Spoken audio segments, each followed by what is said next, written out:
to talk about, and we don't have that much time, so I just want to jump right into it. This is for both of you, actually. How did you end up reading Diablo Cody's script originally?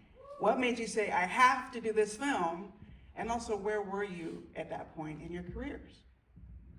Let me start. Okay. First of all, I just want to say I just had a baby and I have a lot of brain fog. So I haven't slept in 7 months. So if I repeat myself, I'm sorry. Just like interrupt me and tell me I'm off track. I don't remember exactly where I was when I read it the first time. I met with you right away, or was it Diablo? You met with Diablo first. Did I meet with you in a cafe? At the Roosevelt Hotel. Okay, yeah. So I met with Diablo, I met with Karyn. I read the script and I think it just resonated with me because there's something about that, like, whether it's just perceived or not, I felt like I was being persecuted at that time in my career, and I was struggling a lot with fame and kind of traumatized by fame, and so I resonated with those deeper layers of, you know, before she becomes a monster, she's just a teenage girl that gets sacrificed for somebody else's gain, and that very much resonated, because that's kind of how I came into this industry. I think I was 19 when I made my first big movie, and that I felt like was reflecting back these energies that existed inside of myself, and it also gave me a place to put those qualities of myself that are really unhinged, that are not appropriate to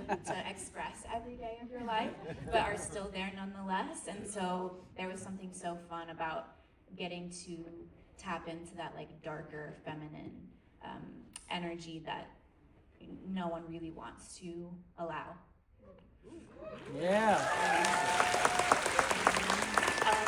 I think once Megan was attached, I read the script and I just have a vivid memory of like laughing so hard, like being so disarmed by Diablo's script and how it was so smart and wild. And so at that point, I had made a very small indie film called Girl Fight, and I had made a big sci-fi movie called Eon Flux, and they were sort of at opposite ends of the spectrum of critical reception. One was considered a success, one was considered a failure. So I sort of had to fight for Jennifer's Body, but I felt so close to it emotionally. It like, I really related to the part of it that was about those girls that live in the shadow of a Jennifer, you know, the sense of both like worship, attraction, revulsion, need. Yeah. And so it spoke to me too, but in a kind of different way. We don't have to dwell here, but it's just so extraordinary to see the response that this audience and audiences around the country have had to Jennifer's Body over the years, which is such a contrast to where the response started. And I do want to just address that because, Karyn, for a woman or any marginalized director, a failure can sometimes be career-ending. So you went into Jennifer's Body. I mean, you know, you say Girl Fight was a little movie, but it was highly acclaimed and successful. And here you have this, you know, Diablo Cody won the Oscar while you were preparing for the film, so you must have had such high hopes for it. And then with the marketing leaning less into the friendship aspect and girlhood and the feminine and more just literally into Jennifer's Body, it was mismarketed. So when did you originally feel like, oh no, you know, something is going awry, this great project? Well, it's really interesting. I don't know if you remember this, Megan, that a new tool in releasing movies was to track literally right after the first screenings in theaters would happen, to start tracking Twitter. Twitter was considered this new tool to understand if your movie was landing with people. And I think what we didn't quite understand about Twitter was that it was just this like sort of algorithmic voice box for largely the loudest misogynist voices in culture, and it remains that. Yes. And so what was really fascinating was to see how much people were disturbed by the movie. They were disturbed by the fact that it was me and Diablo and Megan and Amanda, and it was this kind of like female howl of a pop story, and the hostility toward that was pretty profound. At that moment, when I started seeing those tweets, I was like, oof, this is going to be interesting. That's just, oh, it sucks so much that you went through that, but it all works out in the end. This is actually for both of you. The power of friendship is just so strong throughout the movie, toxic or not. You know, I in high school, I was the needy who didn't even have the Jennifer, you know. but those Sandlot flashbacks are so effective in the story. And even though it does delve into the toxic, it's in codependency, it's so authentic that it's this carrier tone through the whole film. So how powerful was this notion of friendship to both of you when you were filming this? How did you try to capture the idea of girlhood friends and when it starts to go wrong?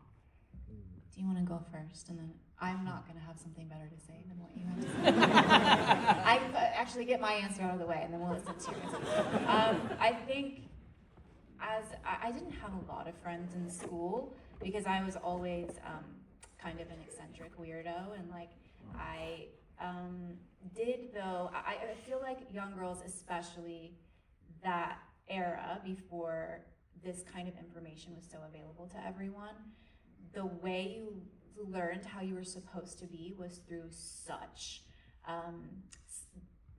the type of media that we were fed. We had access to like MTV, and you know, all the movies back then were so misogynistic, and all of the messaging, marketing, everything. And so I think making friends was this bizarre like adventure through a jungle where you never knew if it was a friend or foe or a predator or what this person was, because I feel like girls were always women were always pitted against each other in a way, because there's a subconscious messaging that we have an expiration date, and so therefore we all have this underlying insecurity and see everyone else as competition, and that starts really young. And so I think for me, just trying to navigate, well, how deep can a friendship even really go, and like how pure can it be between two women because of how we've been raised in this society to not actually come together and support each other, because obviously we would be way too powerful if we ever were able to do that. So the patriarchy has always like left us confused and in competition with one another, instead of being able to just genuinely connect and share our ideas, because not that we're so much smarter, but dot.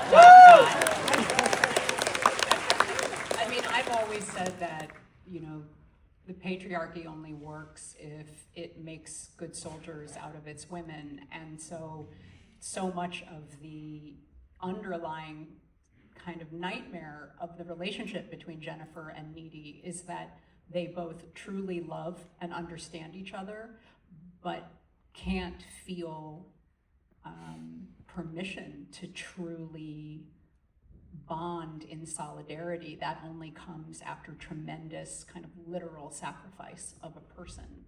And so I felt like, even though it was this crazy comedic horror exploration of that notion, I hope it becomes clear that, you know, when largely unremarkable, largely untalented people who are willing to sell their soul to the devil for success and power, when they enact that kind of sadistic fantasy, eventually someone comes knocking, and in this case, you know, it's Needy in defense of the woman she lost, Jennifer.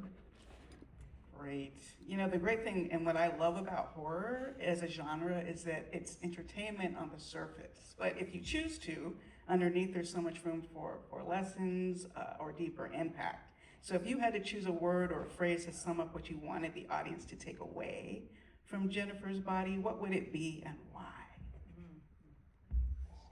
I mean, for me, it's all about transgression. I mean, I feel like the movie was transgressive on the page, and I wanted people to feel like watching this film, they had a sense of being seen and a sense of permission to be their full, wild, freaky self. Like, I just feel like this world needs more freak flags flying, and you know, I hope this movie is part of that canon. nicer than that, so I'll go on with her. Greek flags, got it, okay. Greek flags. So this is for Karyn, that the film is famously aware of and subverts the male gaze. Can you talk about your choices in framing Jennifer's body, both as an object of desire and a site of monstrous power, and how do you navigate making a film about objectification without also Yes. objectifying? I mean, it was such a tricky line, and I think back then I probably didn't even completely have the language for it. Like I wished I knew more of what I know now in terms of like how I could have spoken to you about it, because it was innately uncomfortable. Like I think I always knew Jennifer was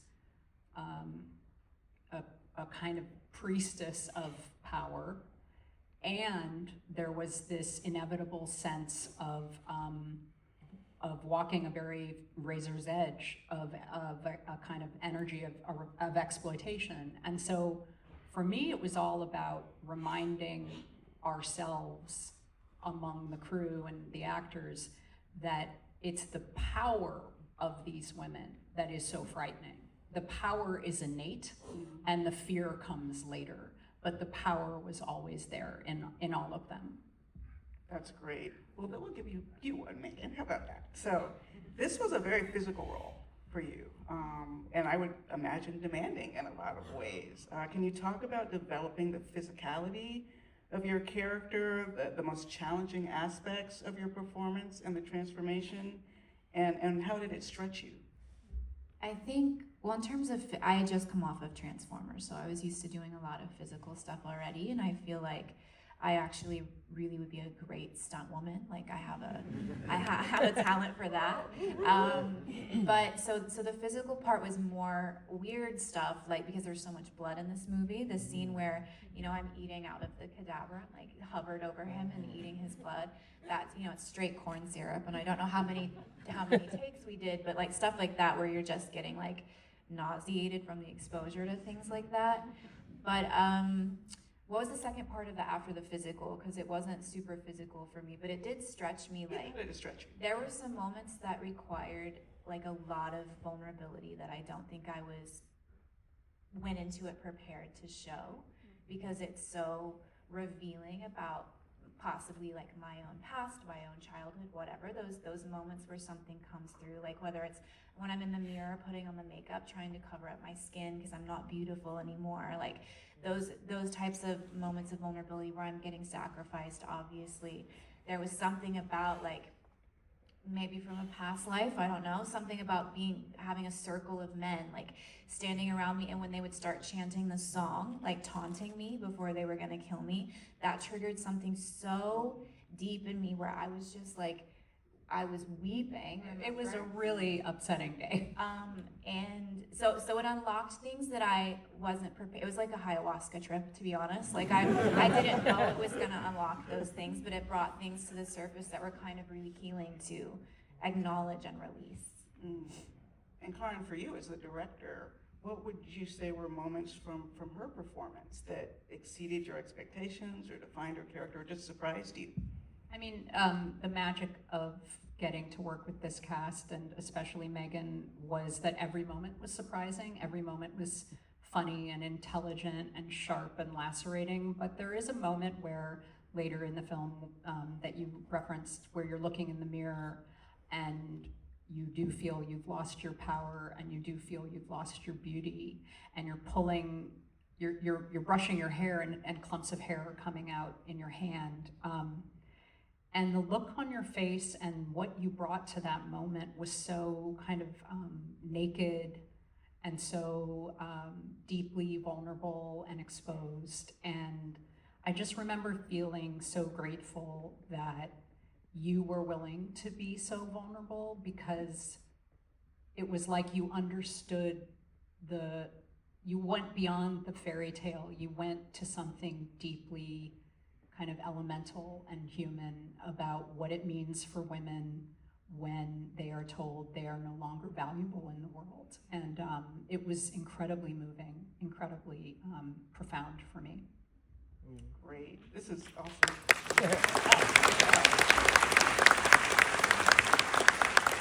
is also for both of you. I had an opportunity to talk to Jordan Peele once about his anxieties before the release of Get Out, where he thought it might be too in people's faces racially when he wrote it, as opposed to when it came out, because political winds had shifted.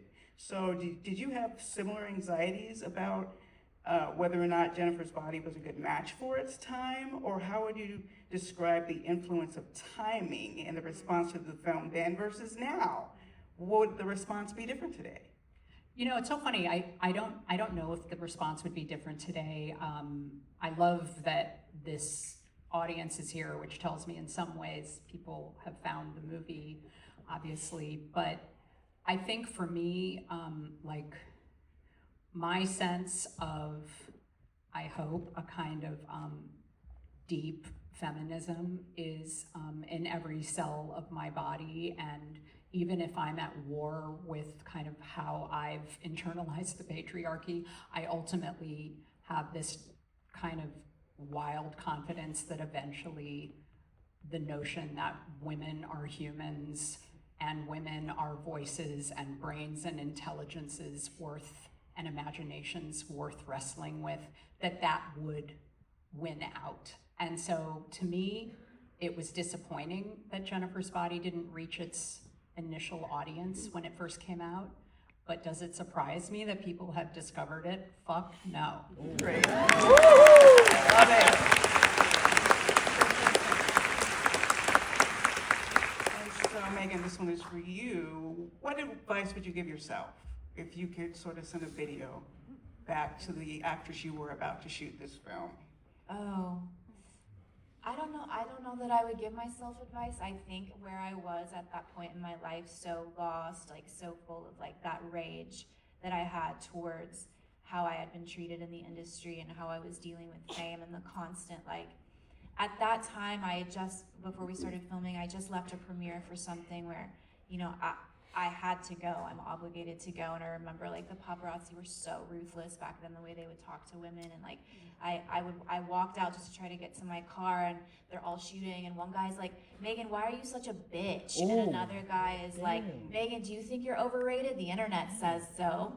And I'm just trying to do my job. Like, I was asked to be at this premiere, I'm trying to get to my car. And so I had all of this like grief and sorrow and also anger and rage that needed a place to go. And like I said, being able to just have the permission to be unhinged, even in between takes, or maybe the entire time we were there. That was very cathartic for me. That was very healing for me, because I was really struggling at that time. And if I had been able to warn myself or give myself advice or have any sort of grounding or clarity, I don't think you would have gotten the performance that you got. But I want to also say that like there wasn't any like structure in place for you to be able to say like, I don't deserve to be treated like this. Like there was such an expectation that you would just endure it, and that's what women, young women particularly, young beautiful women especially, just endure. And it was such an interesting kind of tension or commentary as we were making the movie about this idea that we put these women up on a pedestal so that we can tear them down and kind of cannibalize them.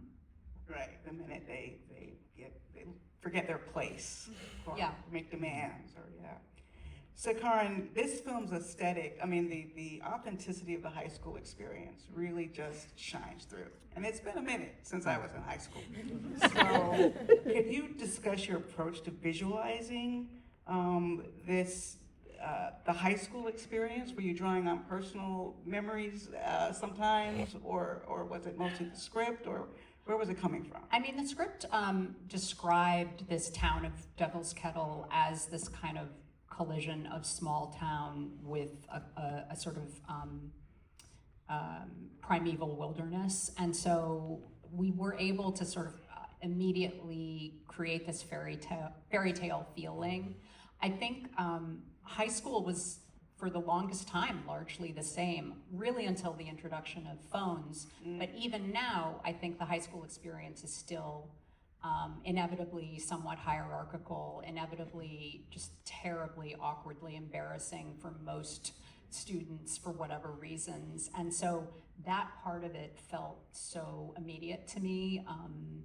And sort of working in this industry, it's kind of like you never leave high school. It sort of feels like you're always sort of trying to just graduate from that feeling of strange hierarchies. So for me, it was all about like this fairy tale that I could create through like color and through a sense of I don't know, a kind of pop surface that could also be kind of lush and sensual as well. Wow. So in terms of the industry, some things have changed, some things haven't. There's been a kind of apocalypse you were discussing with Mike Flanagan in terms of Hollywood in general, although horror seems to be doing pretty well. And also women's voices and women's agency have hopefully a different place than previously. How would you characterize where we are now in the industry, maybe in more positive ways than when you shot this, or are there some things that are worse?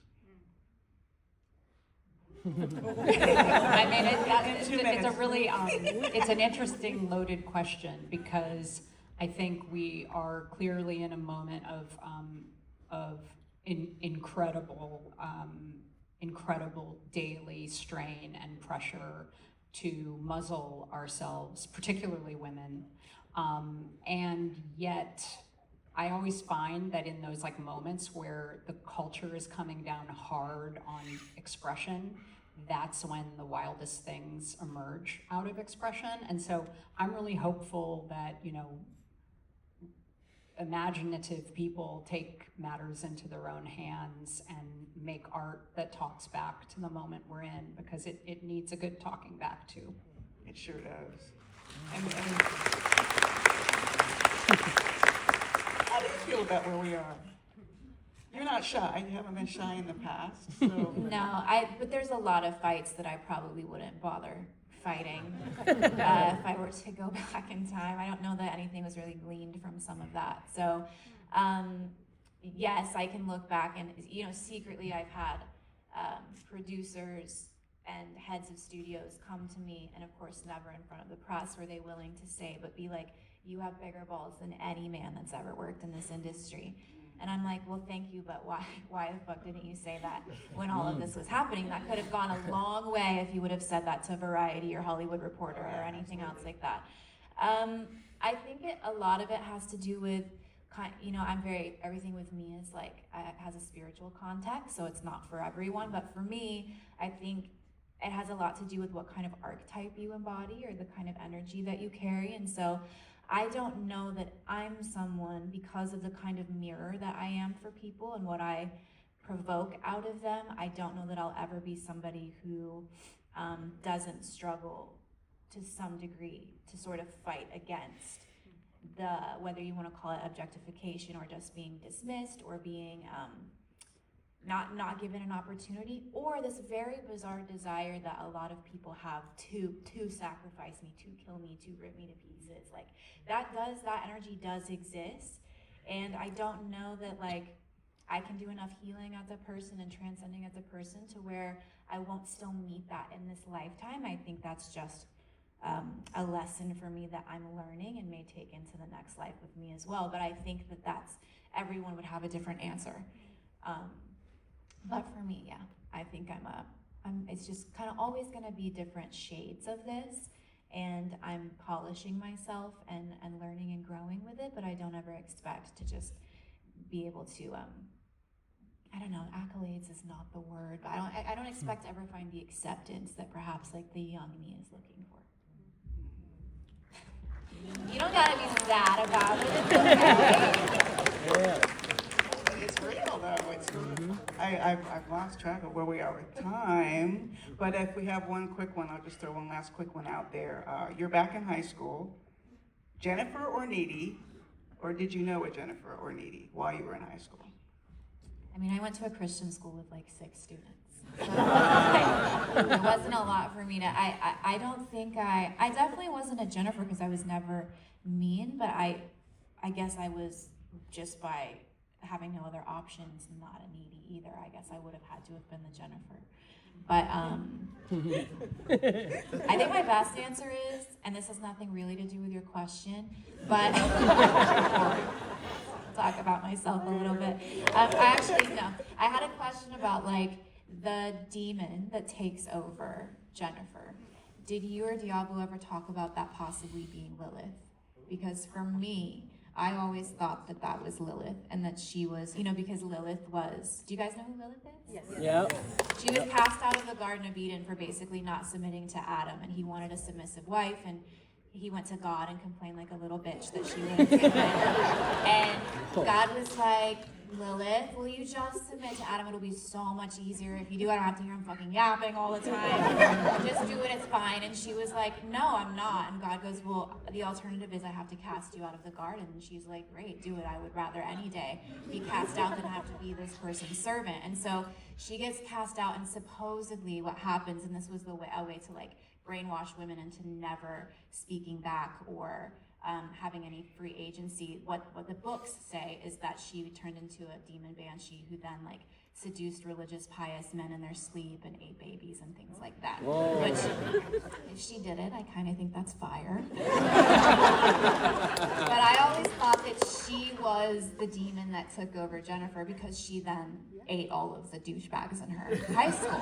Yeah. I know that wasn't your question. No, I Something love about what you said reminded me of that, and I That just is wanted to my ask question. you if you guys ever talked about like who is the demon that's inside of her. It's funny, we didn't actually talk literally about Lilith, but we did talk about the idea that like any girl, particularly a sexually active girl who didn't apologize for it, but any girl who just felt their transgressive power was going to feel monstrous to the outside world. And so the point was never that you wanted to see Jennifer be vanquished. It was that you wanted to kind of celebrate something about Jennifer as her human self and as her monstrous self.